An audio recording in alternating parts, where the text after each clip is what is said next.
美國12歲男童基南近日同屋企人到佛羅里達州度假，佢哋租咗一艘船出海釣魚，過咗冇幾耐就有意外驚喜。基南釣到一條大魚，認真一睇，原來係一條大約3米長嘅大白鯊，體重大約係400磅，令船上嘅人都好興奮。媽媽幫手從後面拉住佢嘅座椅，以免大白鯊一用力就將佢拖入水中。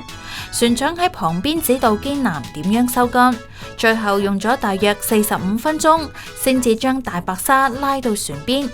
而根據美國法律規定，唔能夠將鯊魚從水中拖出嚟，所以佢哋喺大白鯊身上做好記號之後，就將佢放生入去大海。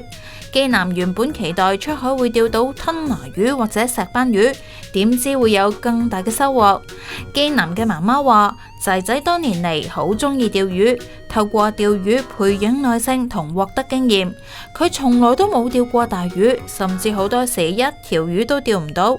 今次釣到大白鯊，實在令人難以置信。